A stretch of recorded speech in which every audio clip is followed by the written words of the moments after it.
Hey guys, what's up and welcome back to Security Guard Command.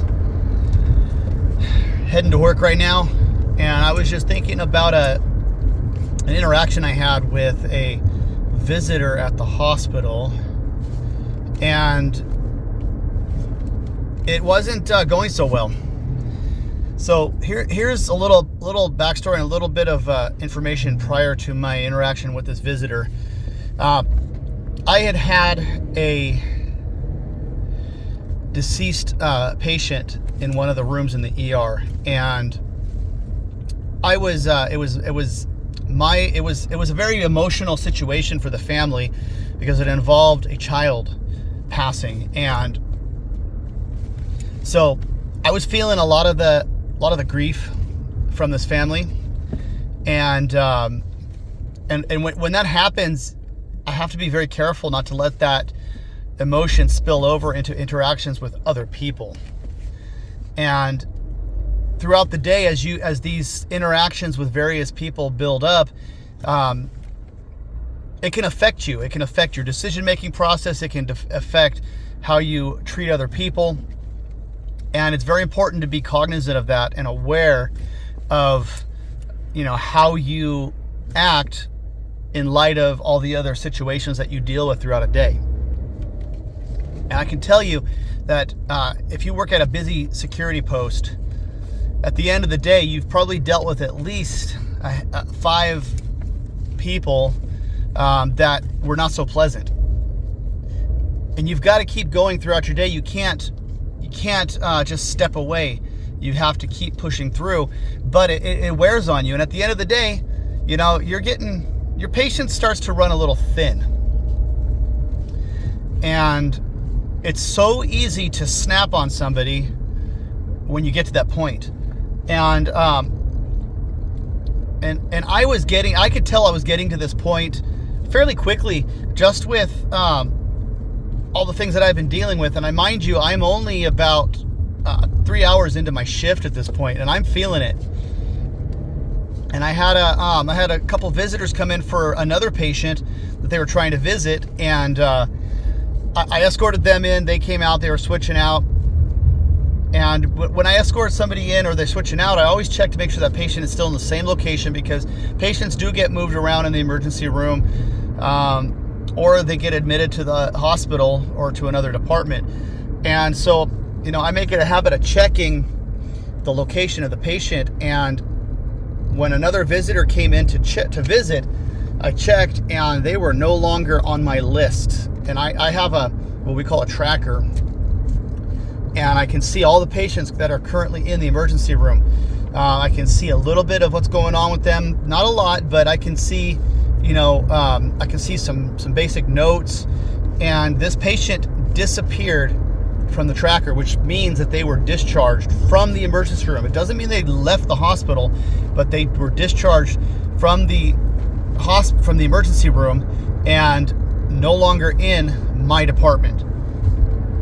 Now, when a patient gets admitted to another department, the location of that patient doesn't always show up immediately. And so even if I look at the history and I try to find that patient in a report, sometimes all it says is discharged from the emergency room, and it doesn't say their new location yet. And so I'm looking for this patient. They're not showing up. I say, I'm sorry, but this patient does not show up in the emergency room anymore. And they said, well, they are in room, I'm gonna say they were in room 15. And I'm like, okay. So I go and I sort my list of patients by room number, and I look at room 15, and there's a completely different name in there at this point. And I said, I'm sorry, but there's a different patient in that room now. This patient is not in that room, and I don't see them anywhere else in the emergency room. And I'm not able to see if they went somewhere else in the hospital. And this visitor gets a little agitated, goes, okay, and he walks outside. About 15 minutes goes by, and then another visitor for that same patient comes in and wants to visit. And I go through the same thing again, and I look to see if his location has been updated. And no, I'm not finding anything. And I inform the visitor, I'm really sorry, but this patient's no longer in the emergency room. I don't see where they're at right now. So probably about 10 minutes goes by, and one of the previous visitors walks in along with another woman, and this woman is you could tell that she's kind of the leader of the family, and you could already tell that she's a little upset. She's already irritated, and she asks about this patient as well. And I said, okay, yeah, I've had a couple people come in asking, and I'm really sorry, but this patient is not showing up in the emergency room anymore. All I can see is that they've been discharged from the emergency, and I don't have any new locations or any information on where they went. So she starts getting really upset, and she goes, well, I'm going to go ask the nurses over there behind the desk. And I said, I'm sorry, but I can't let you interrupt those nurses doing their job, because they're here for triage. They don't answer information questions. They are here just for triage, and they've got patients with them right now. So you cannot interrupt that process. There's patient privacy issues here, and I'm really sorry, but right here with me is where you get your information. Right now, the information is just not available. I ask you to be patient. And then she starts to go off on me, and she starts to get very aggressive with me. And so I look at her and I say, Miss, I'm really sorry, but please, not right now. Because mind you, I'm already at the edge with my patients because of all the other issues I've been dealing with. And I know, and I recognized it, and I could feel myself start to get a little angry, and I did not want that anger to come out. So I said, Miss, I'm sorry, but please, not right now.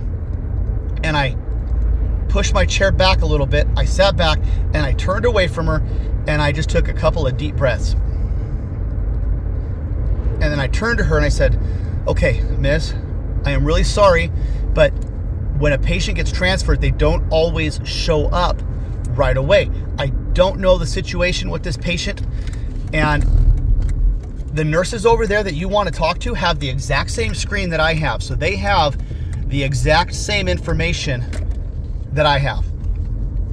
And unfortunately, we do have to wait until it shows up, until the system updates and we have a new location. And I said, I'll tell you what I'm going to do. I'm going to take down your name and number, and I'm going to monitor this patient, and I'm going to look for any new information that pops up. And I said, I ask you to please wait patiently. I know that you're frustrated. I know it's been a long day for you, but I need you to be patient with me while I try to find out this information. And so she reluctantly gave me her information, and I about every 5 minutes I went and I checked on this patient's name to see if any new information had popped up. About 15 minutes later, sure enough, it finally updated, and I had a new location for this patient. I called her and I advised her of the new location of the patient. She thanked me and went about her way. And the whole point of the story, guys, is that it's very easy to become very impatient and become angry when you're dealing with other people that are constantly nitpicking at you, nagging at you, and it's like sometimes you're very limited in the information that you have available to you. And so, take a deep breath. It's okay to pause for a moment, to take pause. It's okay to ask the person in front of you, please just give me one moment, and take a couple of deep breaths and center yourself. It was a rough day, and I actually posted a video about my day after work that night. It was a couple weeks ago, but I didn't share about all the other situations that happened, just the one that was really the main trigger for how my day went. But it's always important to remember, guys, that we're not infallible. We're not impervious to stress. We're not impervious to getting angry.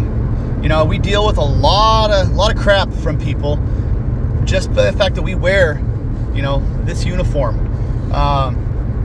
People tend to push our buttons. They push us. They test us. They test boundaries, and we as security often get the brunt of those aggressions from other people. So it's okay to take a break. It's okay to take a pause and breathe and center yourself. And It could have been very easy for me to just go off on this woman and say, I'm sorry, but you need to step outside. I mean, that was totally something I could have done because she was becoming a little disruptive. But I understood that, she's going through a lot too. Even though these people are not the patient in the hospital, the visitors, in a sense, are an extension of that patient. And when you deal with visitors, you've got to understand that they're going through a lot of stress too, and they may not be behaving like they normally behave as well, and although that's not an excuse for bad behavior, it is an explanation, and it is important to be sensitive to that. It's all about humanizing people. You gotta try to understand where they're coming from. Obviously, you can't allow bad behavior to continue, but there's more than one way to address bad behavior, and part of that process is understanding why that bad behavior is happening. The more you practice this, the more you will become good at identifying what the root cause of the bad behavior is, and it will help you in the process of stopping this bad behavior. And it doesn't always involve any sort of use of force or evicting somebody from the property. Anyway, guys, wanted to throw that out there. I was just thinking about that on my way to work today. I hope you guys have a great day, and I will catch you later.